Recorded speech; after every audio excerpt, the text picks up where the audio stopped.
All right, so in today's presentation, we are going to be talking about 3 reasons to perform Roth conversions for 2021, 2022, and beyond. And really, we wanted to record this presentation because we see a lot of mistakes being made with Roth conversions. Now, these mistakes come in a lot of different forms. They come from potentially not knowing the exact reasons to perform a Roth conversion and why they might be valuable down the road, from converting too little or even converting too much into different tax hurdles, or really just not understanding the goal of Roth conversions in a plan altogether. So in today's video, we're going to be covering the 3 core reasons that you may or may not be thinking about when performing or aiming to perform a Roth conversion. So let's hit the ground running. And to really lay the groundwork here, it's very important to understand that Roth conversions only make sense if you are paying a lower tax rate today on that given Roth conversion than you're paying in the future. So for instance, if I can pay, let's say 22% today to avoid 25% or 27.75% or a rate higher than that in the future. If I'm paying taxes today to avoid paying higher taxes down the road, Roth conversions make sense. Okay, now there are a lot of myths around Roth conversions that we'll touch on here in a sec. People thinking you're giving up essentially future growth when you're paying taxes now versus paying taxes later. We're going to dispel a lot of those myths. But again, remember this right from the start. It only makes sense if you're paying lower taxes today than you may be paying in the future. And when we think about tax rate, we also need to be thinking about penalties, expenses on top of that, not just the pure tax rate you're paying. Okay, but we'll go through this as we go through this presentation as well. Now, right now in the current tax landscape, essentially Roth conversions are a little bit supercharged. And what I mean by that is the Tax Cuts and Jobs Act, we've covered a lot within our Wealth Wednesdays or within this Facebook group. And we know that, I'm gonna actually grab my writing tool here, one sec. We know that 2018 Tax Cuts and Jobs Act was put into law by the Trump administration. It's set to expire in 2026. Basically what the Tax Cuts and Jobs Act did is it raised the standard deduction and lowered each tax bracket by about 2 to 4%. So for instance, in 2026, the 12% bracket is becoming the 25, 22 is becoming the 24, 25 is becoming the 28. So this very much soups up Roth conversions over these next few years and makes them especially powerful. Now, even after 2026, for many of you, there's still going to be room to perform Roth conversions. But again, we get an extra benefit for these next couple of years. So keep that in mind as we're going through this presentation today. And again, we see a lot of mistakes being made with Roth conversions, typically from a misunderstanding on how taxes work, this idea of tax equivalency that we've covered in a few of our YouTube videos. And so here are a lot of myths that we often hear that we want to dispel right off the bat for those that are watching this presentation and have some of these floating around in their head. First off, Roth, I'll explain the myths and then explain why they are a myth, okay? So Roth conversions don't make sense because the money could be invested rather than paid to the IRS. And this simply isn't true. If you're paying the same tax rate, okay, you're essentially at a tax equivalency. So the idea here being, okay, if I pay $20,000 in taxes today, that's $20,000 that could be invested and grown for the future. That has to have some kind of benefit to us. And that's not the case if you're paying the same tax rate. So for instance, if you pay 20% in taxes today, and you're going to pay 20% in taxes down the road, those are tax equivalent scenarios. Okay, so again, the benefit becomes paying less in taxes today than you'll pay in the future based on those rates. Okay, you need to have funds outside of your IRA to pay Roth conversion taxes. If you're paying taxes out of the conversion, that doesn't make sense. And again, this is not true. Optimally, yes, we would like to have savings. We would like to have a taxable account that we pay Roth conversion taxes from, but you can pay taxes out of that conversion, especially if you're over 59 and a half. If you're younger than 59 and a half, if you pay it out of the conversion, that's going to be counted as a distribution, the amount that goes to the IRS, and you may have a 10% penalty. So keep that in mind. But again, there are different sources that you can pay conversion taxes out of. Again, our base case is paying it out of the conversion because that's how we normally take income. Okay, if we're taking $80,000 of income from our traditional IRAs this year, we're paying taxes up and above that. Okay, or we're paying taxes out of that $80,000. So if we do the same thing with a conversion, that's kind of our base case. That's a tax equivalent scenario going forward in the future. Okay, and then here's a big one as well. Taxes or your effective tax rate will be lower in retirement. Okay, we hear this all the time while you're working. You're typically making a little bit extra money. You're contributing to retirement. You might be paying for children that you have, paying for your family. And typically when people retire, they sometimes downsize, they spend less and whatnot. And so they think taxes are going to be lower. and this is partially true. Typically, your effective tax rate, and basically what effective tax rate is, if you paid $5,000 in taxes and you took $50,000 of income, your effective tax rate is 10%. That effective tax rate, when you look at your whole picture, may be lower because of things like Social Security, because of being able to pull from income from buckets that have no tax obligation like Roth IRAs. But what's important to look at is marginal tax rates. Okay, so again, if we're converting 5,000 today at 22% in order to avoid 5,000 some point in retirement being taxed at 32%, let's say, okay, again, it doesn't matter what our effective tax rates are between those two. It matters what the marginal tax rate is on that given X amount of dollars that we're going to convert. Okay, so again, just dispelling some of those conversion myths right off the bat. Let's start going right into these reasons. Okay, why should you perform Roth conversions? Why do they make sense? Reason number one is one we talk a lot about in this group. And typically what I find when people are performing conversions, they're focusing on just one of these hurdles. So tax hurdle avoidance. There are a lot of different tax hurdles that we're going to see in retirement that will raise our marginal rate. We're going to go through 5 fairly briefly. We've covered a lot of these in our group or in other parts of these Wealth Wednesdays that we've done. But I'm going to go through a couple of these for those that are maybe seeing our presentations, seeing our trainings for the first time, okay?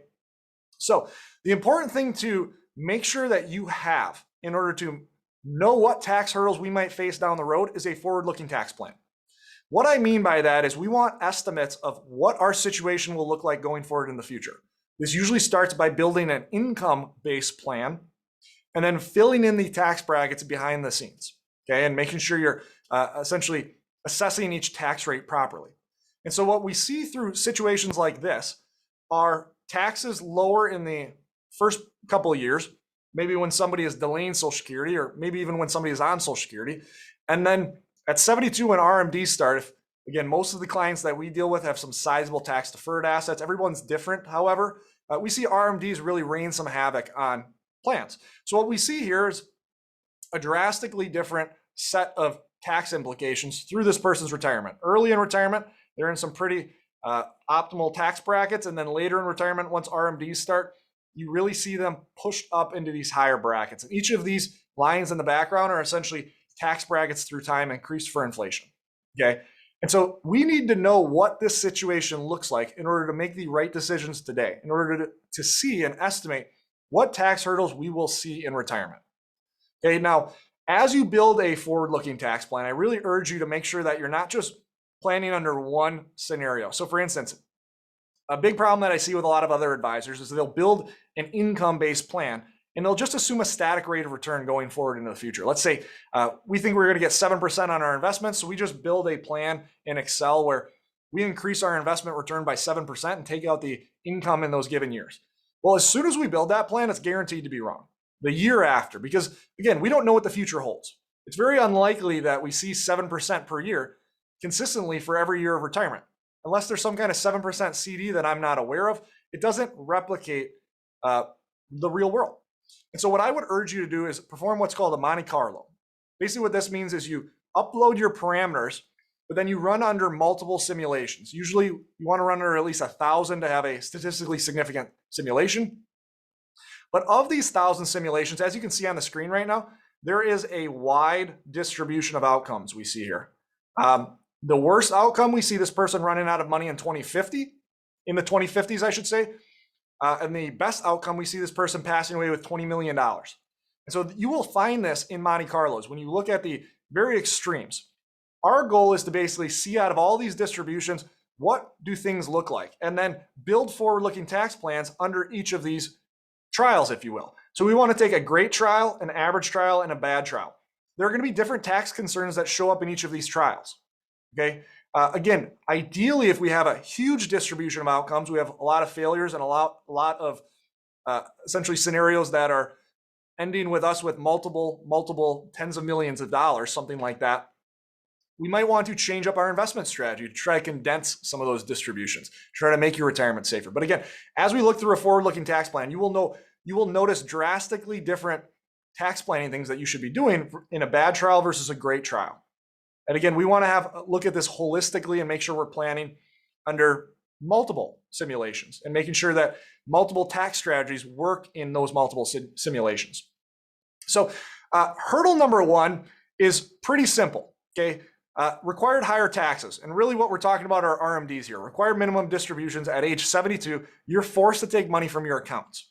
Well, if you have pretty big tax deferred balances, which most people do because while they were working, they contributed to these accounts because they got a tax deduction, okay, you might be in a situation where your RMDs are up and above your income need. Anytime that happens, we're essentially losing money to taxes. It's very tax inefficient. So as you can see, again, this person's situation, they're just kind of bumping into that 22% bracket for those first couple of years of retirement. And then from there, you see after the Tax Cuts and Jobs Act ends right through here, whoops, you see that RMDs push them into much higher brackets, okay? We'll talk about some other hurdles that show up because of these RMDs, but as we can see here, when we're talking about conversions, we have opportunities to perform conversions here to avoid being taxed at these higher rates. And again, the Tax Cuts and Jobs Act, with the 24% bracket going to 28%, we can essentially move forward taxes at some attractive rates. And so I'm going to keep talking at each of these hurdles. I'm going to try to talk through a tax rate sweet spot. What I mean by that is how much should you convert given this, just kind of an initial look at this forward-looking tax plan in order for it to consistently make sense, okay? And basically what I would be looking for here in this given forward-looking tax plan, depending on what else they have going on in their situation, obviously, I'd be looking to convert in this zone. And look, if we can convert, obviously 22% seems to be a no-brainer looking at this forward-looking tax plan right off the bat. But even converting at 24%, depending on what other hurdles might come, such as Medicare increases, or depending on what their state tax code looks like, we can convert at 24% and avoid 25 and 28. And even at avoiding 25%, there's still a essentially arbitrage there. There's still a benefit that we get, a 1% benefit, but nonetheless, simple blocking and tackling can make a big difference over time. So if we can convert over here to eliminate a lot of essentially these RMDs throughout this whole process over here, we are in a fantastic situation. And I know I'm kind of scribbling like a child right now, but again, basically trying to eliminate a lot of these RMDs into these higher brackets. Again, converting at 22 and 24% to avoid 25 and 28% makes a lot of sense. Now, this is just looking at pure tax rates. The next hurdle we're going to show shows that your marginal tax rate at these given times might be quite a bit higher. So this is called the Social Security tax torpedo. We've talked about this a lot within this group. The reason we talk about it so much is it widely affects so many individuals. And that's because almost everybody has a Social Security benefit. And so very simplistically, Social Security's taxation is based on how much other taxable income you have coming from other sources. So basically, there are two thresholds we need to be cognizant of, the 50% threshold and the 85% threshold. Now, most people, if they have a sizable Social Security benefit, looking at the 50% threshold, typically that's underneath a standard deduction when you're starting to have Social Security income become taxable. So we're primarily focused on the 85% threshold for most individuals. And here's basically how this Social Security tax torpedo is created. And just so you know, what we're looking at in the blue is your actual marginal bracket from, again, the Social Security tax torpedo that's created. In the red, we're looking at intuitively what you would think your marginal bracket would be at. Okay, and again, how this Social Security tax torpedo is created. When you're pulling, let's say, $1 from taxable sources, whether that be a pension, whether that be IRAs, whether that be an RMD. Okay, when you're pulling money, that's taxable money, that forces Social Security to be taxable as well. Well, in that 85% zone, $1 pulled from those sources makes 85 cents of your Social Security benefit taxable. So $1 pulled from those sources causes $1.85 to be taxed at that given tax rate. So what you'll see is your marginal rates rise by about 85%. You'll notice here that the 12% bracket becomes the 22% bracket. The start of the 22% becomes the 40.75%. This person has a little bit of that 50% threshold that they need to worry about. 10% bracket becomes the 15. So essentially your marginal rate is increasing by 50 and 85% during these zones. Now, why does this end? Well, essentially this ends because this person's Social Security benefit is fully taxable. At most, your Social Security benefit can only be 85% taxable. And so first, we're looking at a single filer in today's tax codes. They're having $35,000 coming from Social Security benefits, And as you can see, based on how much income they're pulling from other sources, and this is especially important for single filers to know about because it tends to happen sooner, and single filers, in my experience, tend to still take some reasonable income relative to married filers. It's not as if married filers double their income need because, again, single filers still have housing, and again, that might be a smaller house, but it's not half the cost of a house, things like that. But again, what you'll notice, this person with $35,000 in Social Security benefits, as soon as they take roughly $20,000 from their taxable income sources, they are entering into, well, they're in what they intuitively think is the 12% bracket, but they're seeing an 85% increase here where they're actually paying 22.2%. Okay, when they actually cross over into this 22% bracket, because of that 85% increase, they're actually paying 40.7%. So again, this is why marginal brackets matter. If we can perform a conversion today, if we estimate that RMDs are going to put them somewhere in this zone over here, okay, if we perform a conversion to lower that RMD and we pay, let's say 22%, 24%, even 32% to avoid 40.7%, that starts to make sense. Okay, let's go over it for a married filer. This is after the Tax Cuts and Jobs Act expires. They're taking $65,000 in Social Security benefits. We see the same thing play out, but these marginal brackets are obviously going a bit higher. So 10% becomes 18.5% because that 85% threshold, 15 becomes the 27.75%, and 25% becomes the 46.25%. Now we're just looking at federal income tax here. So you can add in state tax on top of that as well. So we start to see some very high marginal brackets. That conversions today to avoid these high marginal brackets. And again, we can be fairly aggressive to avoid even this 27.75% zone makes sense. And so when you're looking, I'm not sure if I have it here. I don't. So if you're looking at the tax tables on your forward-looking tax plan, when you're in the 15% bracket in that forward-looking tax plan, you're actually in 27.75% bracket. Same thing, first part of the 25% bracket, you're actually being taxed at 46.25%. So these are extremely important things to essentially be aware of. Okay, and just want to make sure here. Okay, we're good. I saw it said the video ended. I wanted to make sure it didn't end, so we're good. So finding the sweet spot. Where are we accepting these RMDs? Where do we actually still want to take traditional IRA balances? Well, it's going to vary greatly depending on essentially what we're accepting as a acceptable tax rate going forward in the future. That's going to vary for everybody because people with significant tax deferred accounts where we can't eliminate the majority of RMDs, they're going to have to take higher taxes. Okay, simply as that. But for a lot of people, for a majority of people, basically, we can still fill in some of those lower brackets, let's say underneath a standard deduction. Even the 10% bracket, even though it's going to be an 18.5% marginal rate, that typically makes sense for most people. Okay, but again, this is where we're talking about marginal rates matter, not effective tax rates. Again, this person's effective tax rate is still probably going to be fairly low because Social Security is fairly tax preference, but their marginal rates are where we find the benefit in conversions. Healthcare expenses, another big one. We'll cover two areas for healthcare expenses. A big one is trying to earn is when you're on ACA, Affordable Care Act insurance, prior to 65. Now, how much you pay in Affordable Care Act insurance will depend on how much you report for income. So a lot of things are counted as reportable income in terms of what's called modified adjusted gross income, all Social Security benefits, all income that you pull from traditional IRA sources, wages, things like that. Capital gains would be things that aren't counted are things like Roth IRA assets. So what we find is very beneficial for a lot of retirees within that age gap is essentially performing Roth conversions if they don't already have enough Roth assets prior while they're still working in order to try to earn a subsidy. So essentially having a pool of Roth money that they can use to report a low income. Now, earning a subsidy helps you in two ways. It lowers your premium costs. It also lowers your out-of-pocket deductible. So let's say a married couple without a subsidy might be paying something like $1,500 or $1,900 for health insurance, depending on what kind of plan they pick. And with a subsidy, with a full subsidy, they might be paying less than $100 a month.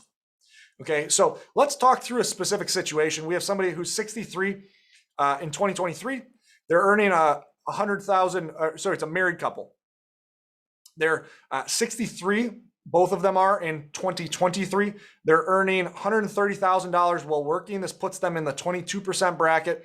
And they need about $70,000 of retirement income when they then retire in 2023. So I'm sorry, they're 63 now. They're retiring in 2023. I don't know if I explained that properly. And their Roth balance is pretty low right now, $10,000. And so what we're seeing with a Obamacare Silver plan, their costs at just basically taking their full $70,000 income need with taxes included would be about $1,905 per month. And if they report a far lower modified adjusted gross income, they'd basically be paying about $110 a month. Okay. Now, we can see here that there's essentially almost an $1,800 savings. And so positioning their situation properly, they can see they'll have a lot of benefit to doing so. And so, for instance, let's say, how can this person get more into their Roth? Well, simply through a Roth conversion. So they likely have a lot in tax deferred accounts. Yes, they are still working. Yes, they're going to be taking a lower income in retirement, but they're primarily doing conversions in order to have that Roth asset to use to qualify for this subsidy. So despite being in this 22% bracket, they should at the very least probably be maxing that 22% bracket to grow this Roth balance. Because if they do, if they're able to basically show and report this low income, now they're still taking the $70,000 of income. It's just they're taking the majority of that from Roth assets that aren't counted here. And as you can see, their tax rate at $70,000 would be, again, fairly low. Their effective tax rate would look pretty attractive, but the extra expenses they would have from losing the subsidy would be extremely large. Okay, when we look at, again, this is why I said at the beginning, you can't just look at tax rate. You have to be also looking at what I would kind of call the expense rate, if you will, including other hurdles that will cause, will essentially be a tax if you look at it in that sense. It's a tax from having too high of an income in a way.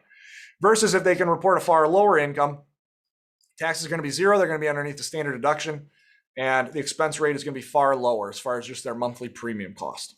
So we can see how even converting while working can make sense to earn a healthcare subsidy. And then finding the sweet spot, again, you want to report a high enough income that you're not on Medicaid.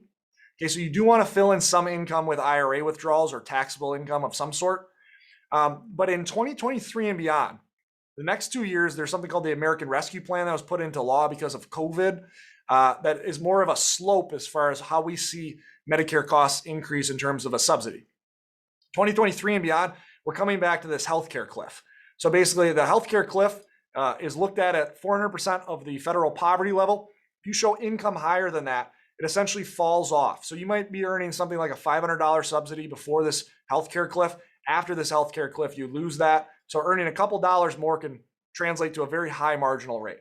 So most retirees want to find a sweet spot somewhere within this range right here, between, again, having enough that they're not on Medicaid, but avoiding this healthcare cliff. Finally, second part of this healthcare expenses is Medicare penalties. Okay, so if you make too much income, and this is a 2-year look back, they're going to cause you to owe more for Medicare. Okay, this is based on AGI. You don't get to take the standard deduction. So, for instance, this is going to look at gross income. $76,000 for a married couple is the start of these Medicare premium increases. This would be for those on 2021 Medicare, looking back at 2019. So the income that you show this year will affect how much you pay in 2023. For a single filer, you're at half of that, basically. Now, these adjust for inflation, but these matter in two ways. They matter, one, for developing a Roth conversion strategy. You don't want to essentially convert into these if it will cause you to owe a higher tax rate versus what you'll be paying in the future. The other thing to think about is as RMDs come due, they might push you into these zones. Now, again, part of the reason we talk so much about a forward-looking tax plan is you want to deal with these issues at the beginning of retirement. Okay, you can't procrastinate because once RMDs start, they're very difficult to essentially stop and minimize. Okay, so one thing we'll notice here, now the 22% bracket goes up to $172,750. Now, again, this is based off AGI. That 22% bracket is based off taxable income. But we can see basically the start of this Medicare increase is right around that range, a little bit less, obviously, than the 22%, the end of the 22% bracket. You'll notice, again, the 24% bracket ends at about $330 of taxable income. So again, we need to add the standard deduction back in. But just so visuals that I'm going to show here in a sec, we can start to see that basically you're at this premium increase if you max the 24%. You're already at this premium increase if you max the 22%. So again, why does this matter? Well, when we start to look at this forward-looking tax plan and we're looking at this person maxing out these brackets from basically, I would say from this zone, these zones right here, moving forward, they're going to have premium increases if they don't deal with RMDs. They're going to have additional premium increases through this zone right here as well, even with inflation adjustments. And so we might be fine taking a penalty early on here while doing Roth conversions in order to avoid penalties throughout the rest of your career, or your rest of your retirement career, I guess. Okay. Next, let's talk about the widow trap. So the widow trap is very simplistically created. If you're married, usually life doesn't play out very cleanly. Obviously, most of us that are married, I would love to die with my wife holding hands on the exact same day at the exact same time. Life doesn't play out that cleanly though. Usually someone passes away first. Usually it's the male, just statistically speaking, depending on if there's an age gap. And so basically how the widow trap is created, when you pass away, typically you pass on your tax deferred accounts to your spouse. That's usually the primary beneficiary. Okay.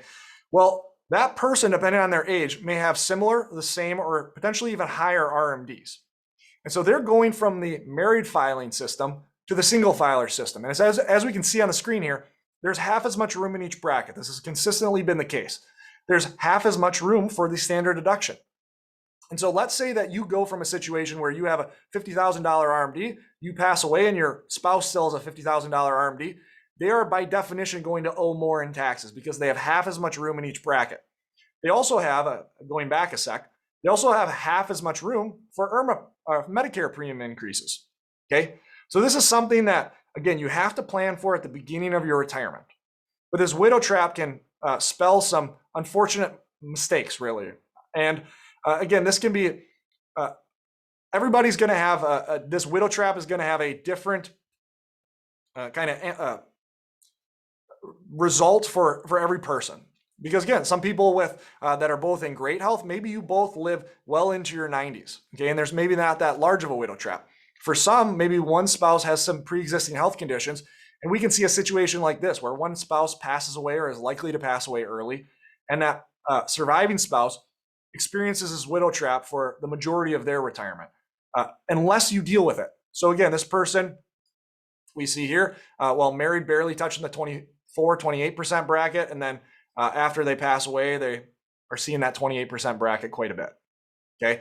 And again, if we can kind of look at this widow trap, even though the widow is likely taking less income, has less of a Social Security benefit, some of that income is eliminated, we still see typically that that widow has a significantly larger tax liability as well as Medicare penalties. Okay. So finally, the capital gain bump zone. So we have somebody who's 72. They have 32,000 coming from Social Security. They're single. They have 30,380 coming from their first RMD. And because they have a reasonable taxable account that's, let's say, invested in dividend stocks that are qualified dividends, or even in a mutual fund that might spit out capital gains on an ongoing basis, each year they seem to have somewhere around $5,000 in capital gains. So the thing here with this person is, based on how much they have coming from RMDs and their taxable gain, their Social Security benefit is going to be taxed at $19,273. Adding in their RMD up and above that, they're basically right at this zone here, where they shift from previously their capital gains rate would have been 0%. So before RMD started, they took a low enough income that this capital gain was at 0%. Not a big deal. Okay. But because their RMD started, it's pushing that capital gain up from this 0% to this 15% zone. Now, again, this RMD is likely to grow through time. Again, you're forced to take more money out as you age. It's part of the RMD rules. So what's actually happening here? There's something called the capital gain bump zone. That extra $5,000 of RMD is really causing some tax havoc on their situation. There's extra $5,000 of RMD that they could have previously eliminated, or maybe they can perform conversions up and above even after they're on an RMD in order to avoid and lower future RMDs. Again, it's causing them to have a marginal rate of 37.2%. And how the heck is this possible? Well, again, intuitively, most people would think I have a $5,000 extra withdrawal. At the 12% bracket, I'm taxed at $600. And that is true. That is what's happening. But remember that $5,000 is also moving more of your Social Security benefit into being taxed as well. Okay, taxed at 12%, $510. And again, the problem that this capital gain bump zone creates is it's forcing that extra $5,000 of normally capital gains taxed at 0% to now be taxed at 15%. So again, this has an overflowing effect, this RMD. That's really causing them to be taxed another $750. Add these all together, $1,860 on that additional $5,000 RMD that they should have had a forward-looking tax plan to eliminate going forward in the future. Taxed at 37.2%. Okay. Let's get on to reason number 2 then. Many of you know about the tax hurdles. Maybe you're only focusing on one tax hurdle. Make sure you're thinking about all of the tax hurdles. There's tax hurdles we didn't talk through. Some of those tax hurdles might be moving to another state or country that has higher tax rates. There's a plethora of additional hurdles that we can cover and we have covered in other videos. So let's start moving on to reason number 2 for Roth conversions making sense. Ensuring other accounts are more valuable. Okay, what do I mean by that? Well, everything in retirement is interconnected. One variable affects 30 other variables. That's why, again, during the accumulation phase, while you're working and accumulating money, personal finance is pretty straightforward.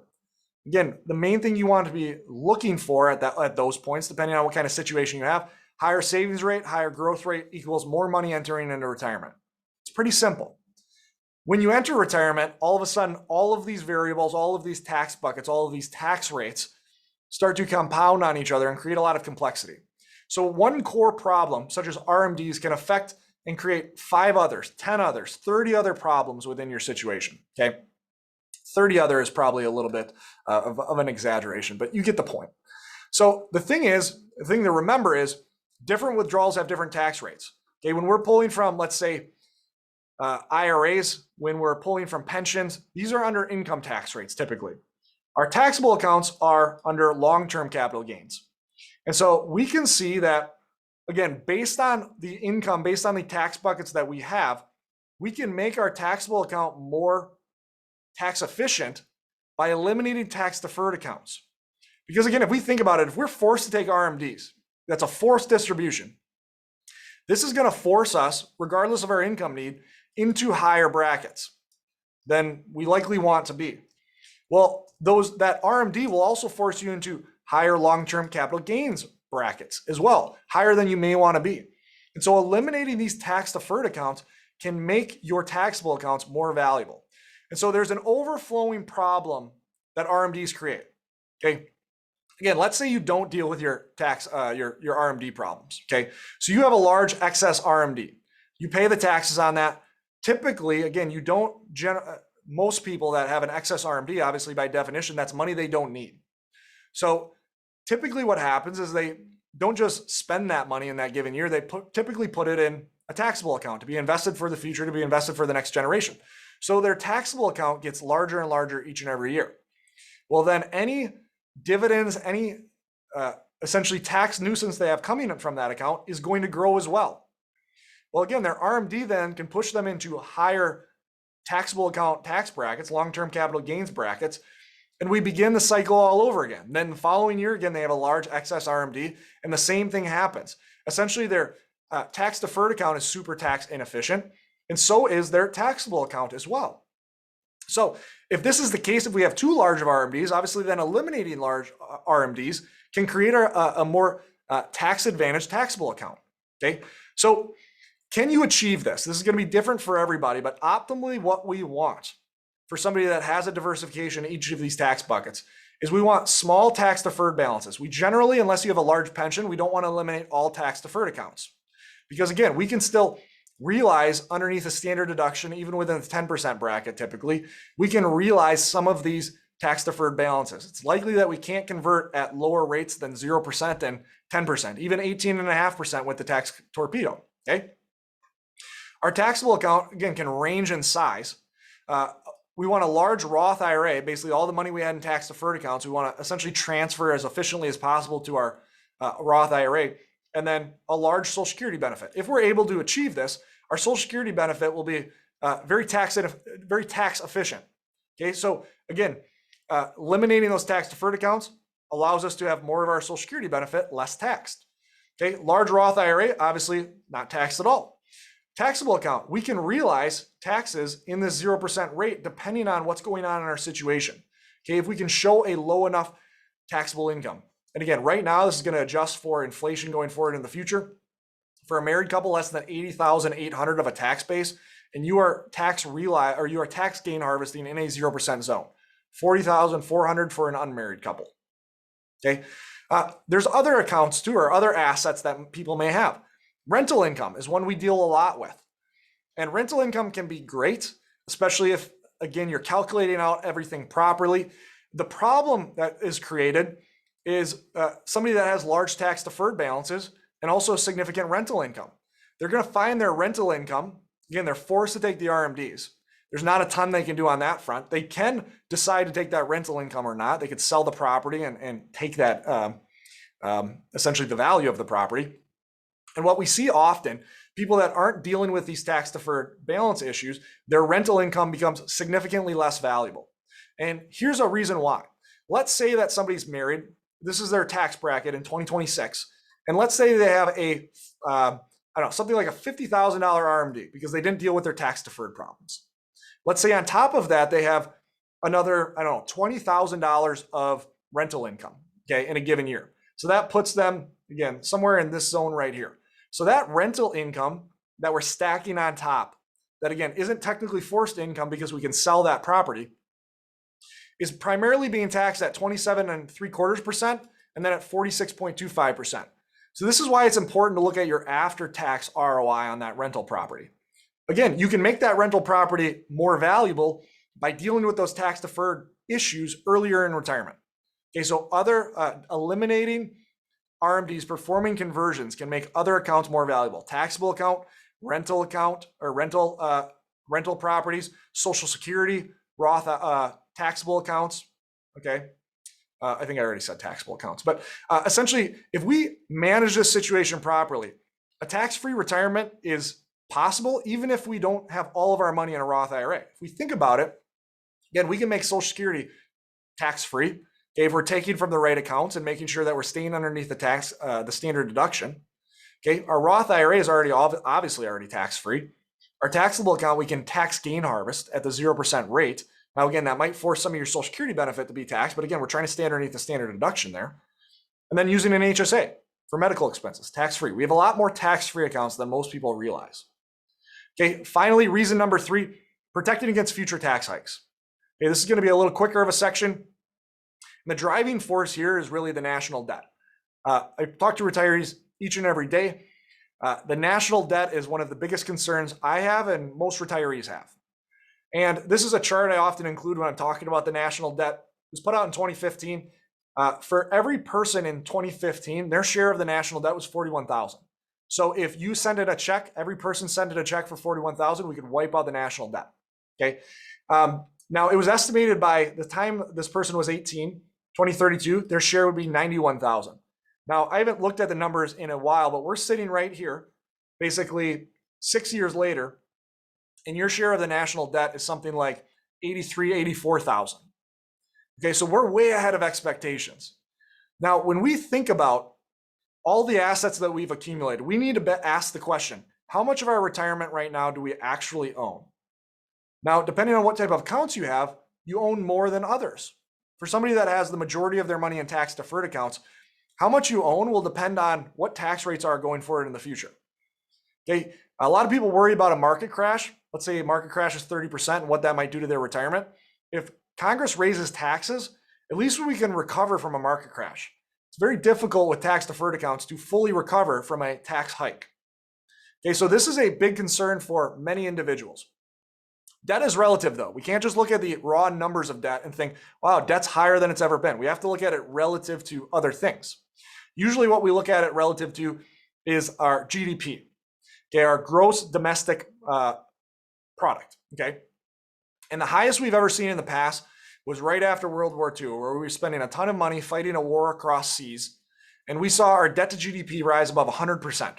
Now this is old because we're looking at 2020, but we're at 98.2%. In 2021, we actually went above that, okay, above 100. So we're at similar rates as far as debt to GDP that we were at after World War II, after we got done fighting an international war. And so this can be a scary thing. Now, it doesn't necessarily mean that taxes are going higher. Again, the government's budget doesn't have to work like our budget. They can keep printing money. They can kick the can down the road. There are a lot of other countries that have significantly higher debt burdens than we do. So again, we're somewhere down this list down here. And we see, again, Japan has a 237.6% debt to GDP. Okay, so we can get to a lot higher levels. I'm not saying we should, but know that just because debt's high doesn't mean it translates to a tax hike. I think it's more likely to. I don't think it's going to translate to a tax decrease, but this situation needs to be dealt with at some point. Now, we can get to a lot higher rates, though. Okay, there is some temporary relief for this problem right now. Well, how much does the government owe on their debt depends on interest rates. It's tied to interest rates. Well, just so happens we're at some of the lowest interest rates we've ever seen. So the government can theoretically take on more debt right now than it could when interest rates are higher. The question becomes, what happens when interest rates go up? Now, who controls interest rates for the most part? Well, the Fed. Now, the Fed's already said we're not going to keep interest rates low in order to allow for low debt payments. Whether you believe them or not, that's a whole nother story. I'm not here to comment on that. But as we can see, the higher interest rates rise, the more of a debt burden we will see. Okay, net interest is basically the cost of our debt as a percentage of revenues here. And as we'll see, again, the Congressional Budget Office basically thinks interest rates are going up. They project interest rates to go up from here. Just know that's bad for bonds, but that's a whole nother story. We're talking about taxes here. But if interest rates go up, again, it shows basically what they think the net interest, the debt payments as percentage of the revenues will be. And we can see it's skyrocketing here. Right now, again, it's estimated it's about 7%. By 2040 and 2050, we're seeing a huge increase. So something has to give. What could give is just adding more debt and printing more money. I think what's a possibility is taxes go up.